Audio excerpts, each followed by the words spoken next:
les fans de Sussex ont célébré le prince Harry en passant son deuxième Thanksgiving aux États-Unis avec Meghan Markle.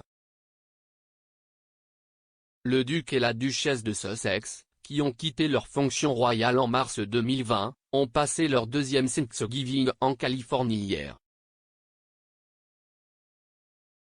Et les fans du couple se sont rendus sur les réseaux sociaux pour célébrer le déménagement du couple de l'autre côté de l'étang. Un utilisateur de Twitter avec le pseudo @Shakel a commenté, remerciant Harry et sa propre famille, embrasse l'héritage de sa mère et vive dans un pays qu'il a aimé. Un autre utilisateur, @Sanetio-26, a écrit, tellement heureux pour eux, ils sont sortis et se portent bien.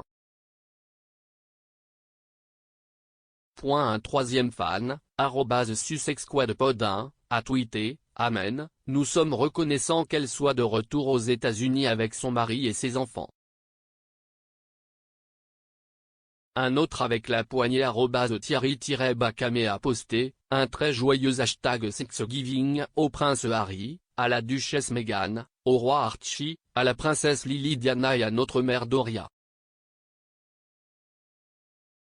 Un cinquième fan, @SussexPrincess, a déclaré, en pensant à la façon dont est le deuxième Thanksgiving du prince Harry à la maison en Californie, le deuxième d'Archie et le premier de Lily. Un autre, @ArchieWellBaby, a ajouté, joyeux Thanksgiving à Meghan qui peut profiter de la journée entourée de gens qu'il aime, Harry et Archie pour leur deuxième Thanksgiving dans la nouvelle maison et notre petite princesse Lily célébrant son premier Thanksgiving presque 6 mois. Camilla franchement terrifiée à l'idée de jouer le rôle de Philippe. Camilla a dit qu'elle était terrifiée à l'idée de reprendre un rôle qui appartenait auparavant au prince Philippe. La duchesse de Cornouailles a prononcé un discours lors du dîner biennal des Rifle Awards au City of London Guildhall mercredi soir. Elle a été nommée colonel en chef des Rifles après que leur rôle a été transféré du duc d'Édimbourg en 2020. Camilla a déclaré, mettre dans la peau de mon cher et regretté beau-père, le duc d'Édimbourg, est franchement terrifiant. La reine se sent bien mieux. La reine a dit à sa famille qu'elle se sentait beaucoup mieux et qu'elle allait assez bien pour accueillir sa famille pour Noël. Le Mirror rapporte, la reine a dit à tout le monde qu'elle se sentait beaucoup mieux ces derniers temps et a très hâte de les accueillir pour Noël. Comme beaucoup d'autres familles, ce sera la première fois que Sa Majesté pourra se réunir avec sa famille élargie après avoir été séparée si longtemps en raison de la pandémie de coronavirus. Archie profite d'une enfance incroyable. Meghan Markle et le prince Harry offrent à leur fils Archie une enfance incroyable, selon un commentateur royal.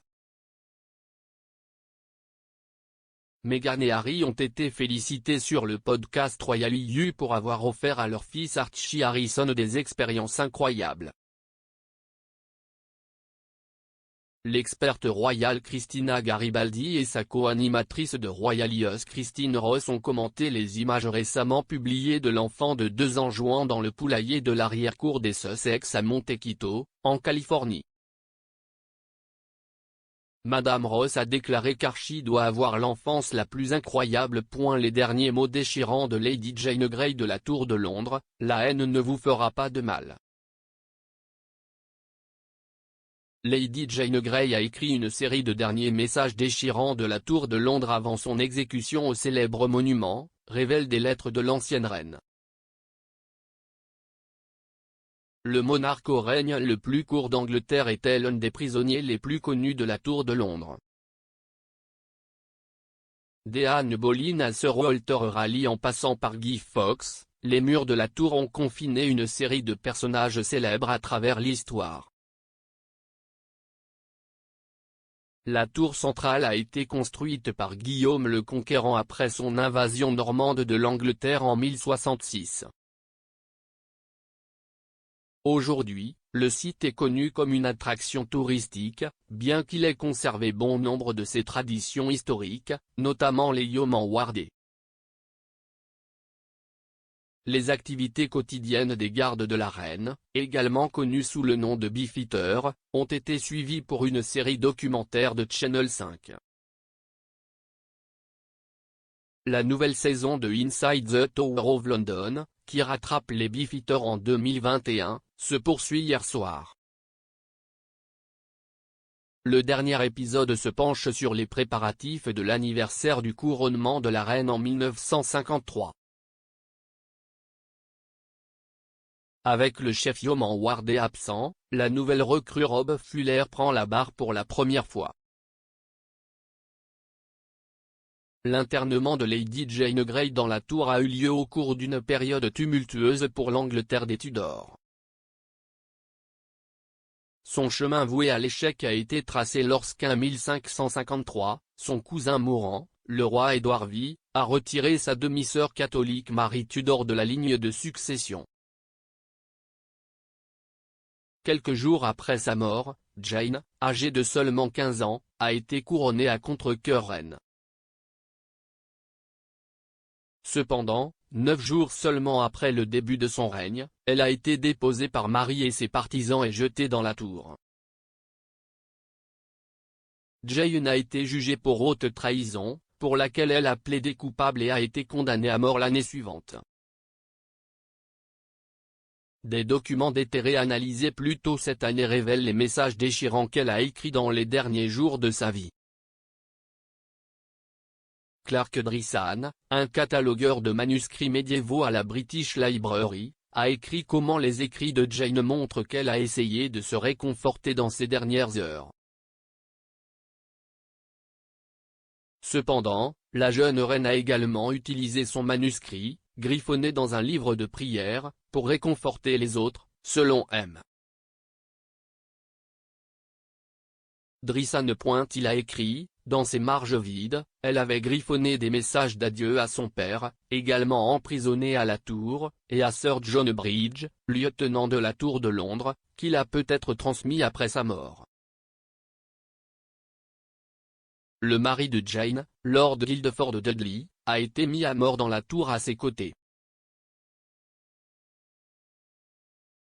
Son père, Henry Grey, a d'abord été gracié pour trahison, mais a été exécuté à la tour peu de temps après Jane, à la suite de sa participation à la rébellion de Sir Thomas Wyatt. M. Drissan a déclaré que la plupart des écrits de Jane de la Tour concernent des conseils spirituels, y compris à Sir John.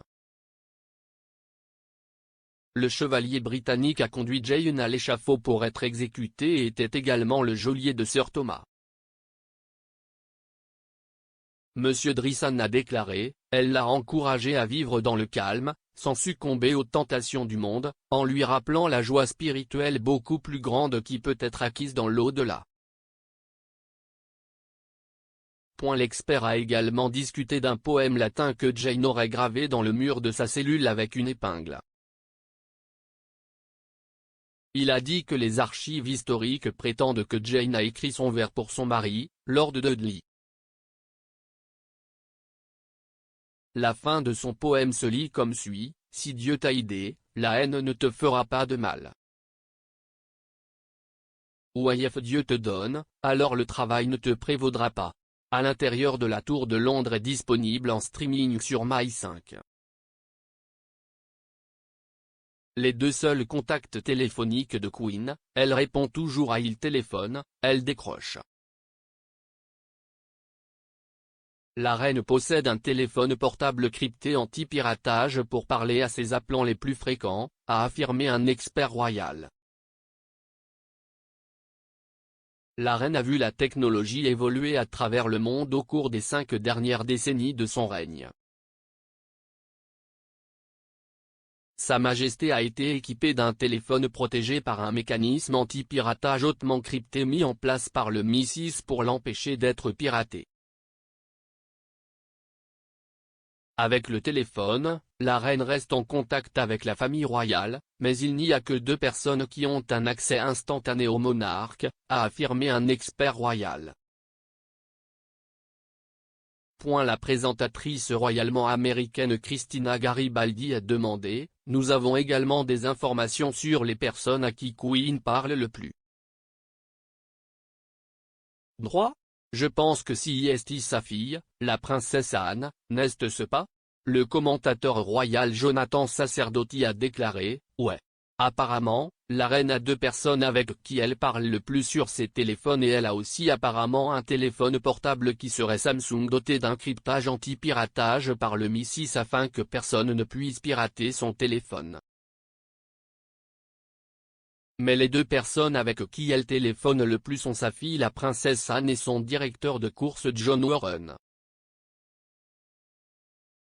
Il est le gendre de l'ami de la reine, le regretté comte de Carnarvon et sa maison était le château de Highclere dans le Berkshire que les téléspectateurs connaissent peut-être mieux sous le nom de Downton Abbey. Si est donc apparemment qui peut joindre la reine de n'importe où dans le monde s'il appelle, elle répond.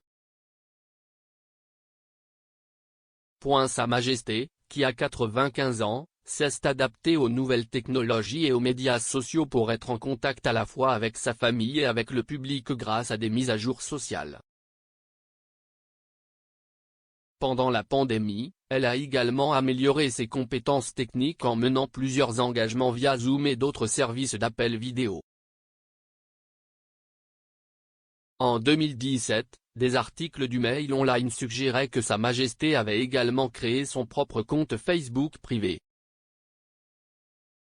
L'expert Brian Hoey a déclaré, la reine a également un iPad et un ordinateur portable, et elle a un compte personnel sur Facebook, bien que personne en dehors du palais ne sache combien d'amis elle a.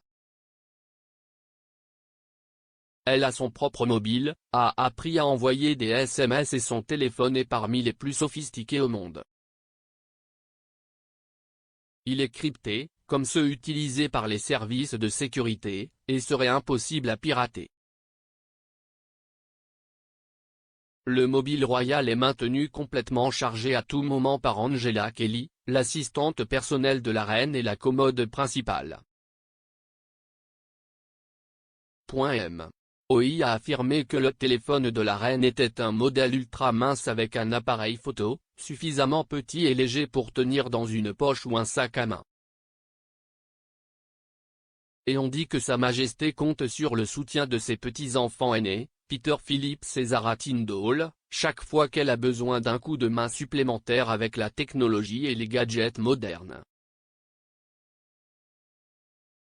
Le monarque a appris à envoyer des SMS et à recevoir des appels vidéo. Buckingham Palace dispose d'un central téléphonique au rez-de-chaussée qui est supervisé jour et nuit par des courtisans royaux.